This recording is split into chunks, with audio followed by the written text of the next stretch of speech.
Bonjour et bienvenue dans cette formation Python. Alors aujourd'hui, nous allons continuer.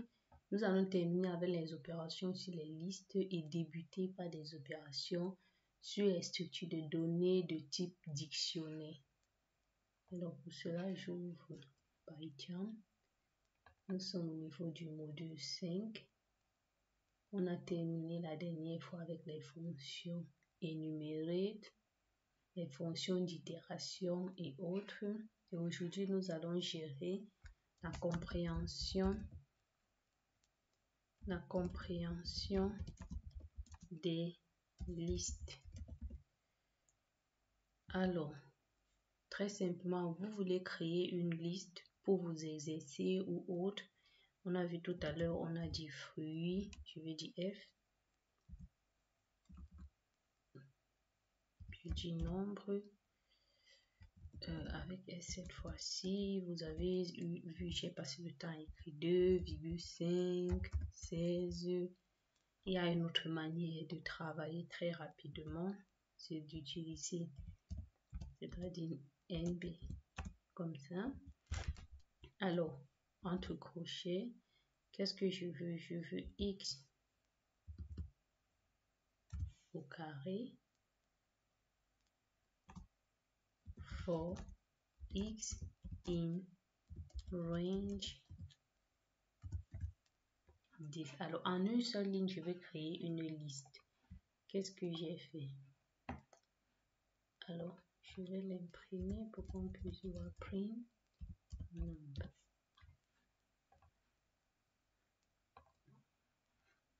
Alors, dans le range 10, c'est-à-dire de 0 à 9, et j'élève chaque élément au carré. Donc, j'ai 0 au carré, 1 au carré, ainsi de suite jusqu'à 81. Donc, vous pouvez utiliser en une seule ligne, utiliser une programmation pour créer directement vos listes. Vous pouvez mettre au cube, vous pouvez ajouter jusqu'à 15 et bien d'autres. Alors, vous pouvez aussi filtrer avec des conditions, c'est-à-dire, je vais utiliser une compréhension de liste pour créer une liste contenant uniquement les nombres pairs. Donc, je vais créer uniquement les nombres pairs dans un intervalle de 0 à 9. Donc, si je dis pair égale crochet X for X in range. Je pense que ça, ce n'est plus un problème. X for X in range 10, c'est-à-dire de 0 à 9. Qu'est-ce que je fais? Je fais if X, le modulo X divisé par 2, si le reste de la division par 2 est égal à 0. Pour qu'un nombre soit pair, pour le vérifier, on divise ce nombre par 2. Si le reste de la division est égal à 0, alors le nombre est pair. Je vais faire un print pair. Et puis, OK. Et puis, on a bien 0, 2, 4, 6, 8. Vous pouvez ajouter jusque 20, et vous avez votre liste. Alors, ce que vous pouvez également faire, c'est que vous pouvez convertir une liste en un tuple ou un tuple en une liste et ainsi de suite. Alors, je vais prendre un exemple. J'ai le texte. Mon texte, c'est Python. Alors, ça, c'est Python. Ça, c'est une chaîne de caractères. Et puis, je vais dire liste est égal, non, liste est égal, je vais dire liste test. Alors, si je fais un print de liste, et puis je vais faire également un print de texte, vous verrez la différence. Alors, si je lance, alors vous avez Python, chaîne de caractères. Et puisque j'ai transformé en liste, vous avez la liste et chaque élément P-Y-T-O, T-H-O-N. Donc, vous pouvez transformer une chaîne de caractères en liste, en tuple, un tuple en dictionnaire, un dictionnaire en... Vous pouvez procéder avec les listes, tuple, dict et set. Alors, je pense que c'est tout bon pour les listes et on va passer au dictionnaire. Je pense que je vais renommer ici refactor rename. Je vais je vais mettre 2 points liste. Alors, ok. Il me dit si on valide, je ne peux pas utiliser le 2 points. Non, refactor rename. Je vais mettre ici liste.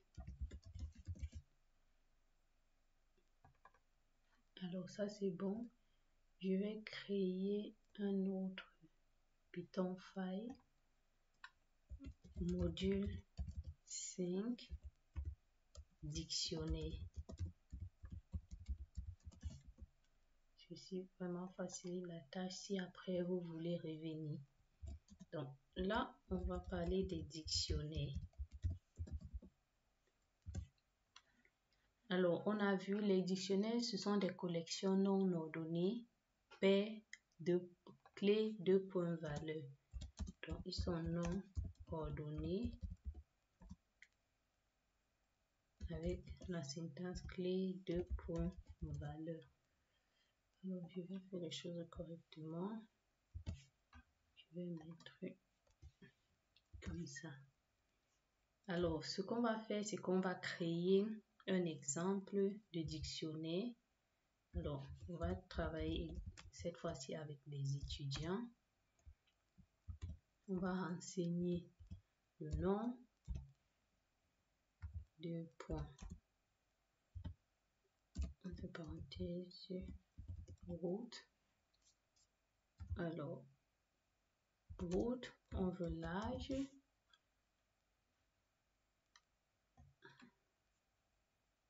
$2.25 et quels sont les coûts suivis par route. Alors, virgule, je mets coût comme ça, 2 points et je vais faire une liste. Alors, route suit les maths et puis avec virgule bien sûr l'info.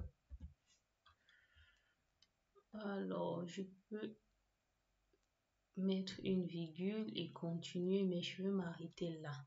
Alors, qu'est-ce que je vais faire? Je vais imprimer étudiant. Alors, je viens le nom, route, l'âge, 25, les coûts, maths, info. Mais là, je veux accéder à une valeur. Je veux juste le nom. Je vais faire print étudiant. Tout à l'heure, avec les listes, on mettait soit l'index. Là, je veux mettre le nom. Qu'est-ce que je veux? Je veux le nom. Je peux faire pareil. CTRL B, CTRL V. Ici, je veux juste l'âge. Et ici, je veux juste les coûts. Alors, si je lance. Alors, bien, j'ai route, l'âge, et puis j'ai la liste des coûts suivis par route. Alors, on peut faire cela. On peut créer et avoir accès aux éléments. C'est ce qu'on a fait. On peut utiliser aussi la fonction get pour éviter les erreurs si la clé n'existe pas. Alors, si je dis print étudiant, je vais renseigner une clé qui n'existe pas. Je vais dire pays. Alors, si je lance, j'ai bien l'erreur puisqu'il me dit keyword, key error pays. Ce que je vais faire, c'est que je vais commenter ça. Et puis, je vais utiliser get. Je vais lui dire print étudiant. Point get.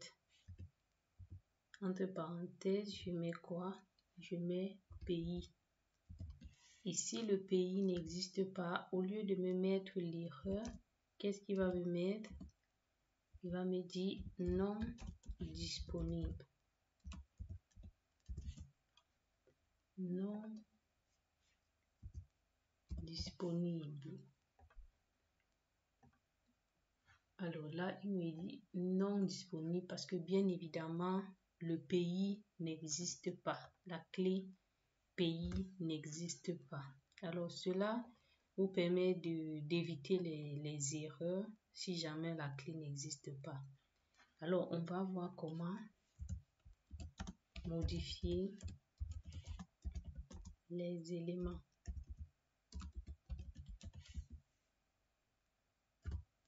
Alors on va dire étudiant.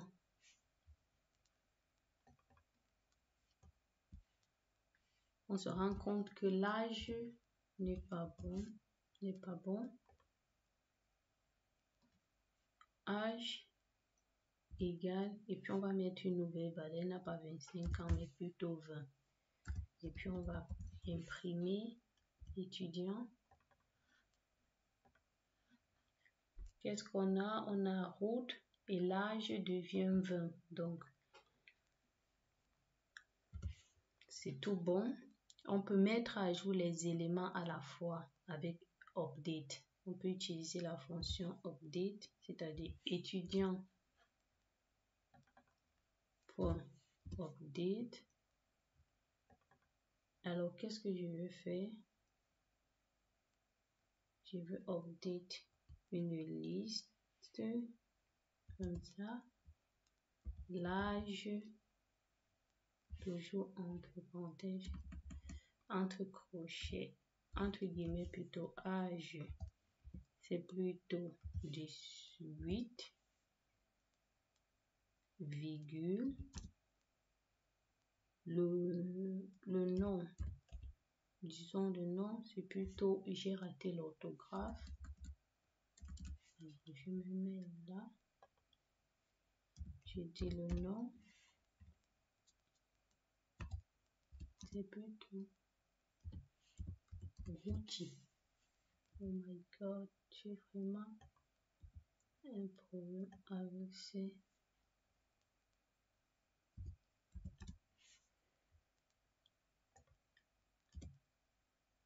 On est bon? Ouais. Et puis je vais imprimer étudiant.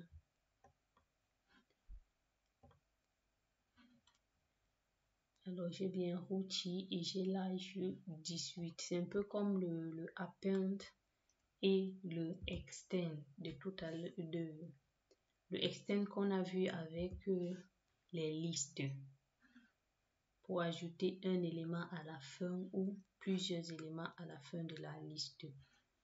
Alors, on va regarder comment supprimer. Alors, pour supprimer, on va utiliser le del et le pop.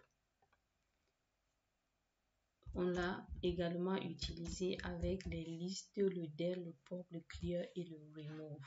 Ici, on va utiliser le del et le pop. Alors, le del, on débutait avec del étudiant. Et on va spécifier cours.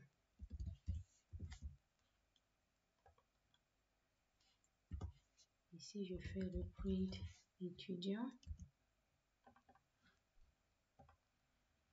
Alors, on n'a plus que le nom et l'âge puisqu'on a supprimé le cours. Donc, on a supprimé clé et valeur.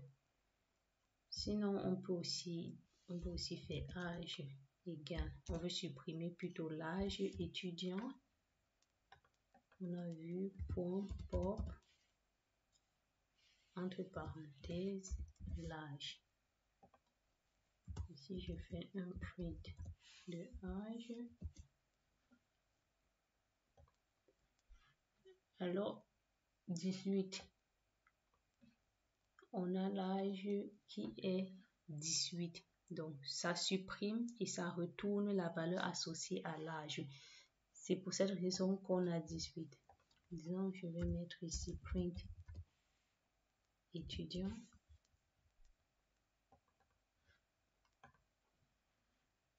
Vous voyez que si j'imprime étudiant là, on n'a plus 18. Donc, il supprime et il retourne la valeur supprimée.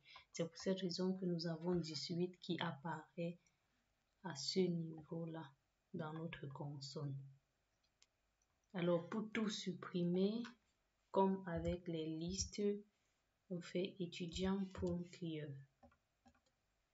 Avec étudiant.clear, on supprime tout. Si je fais print étudiant,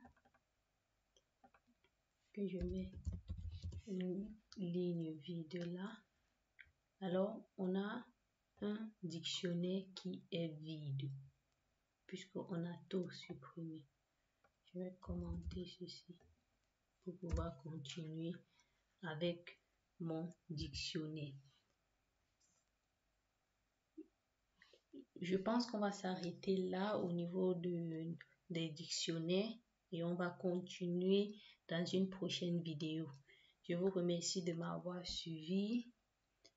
Si vous avez un commentaire, un questionnement, n'hésitez pas de m'écrire, je répondrai avec grand plaisir et je vous exhorte à pratiquer parce que la clé, c'est la pratique. À très bientôt.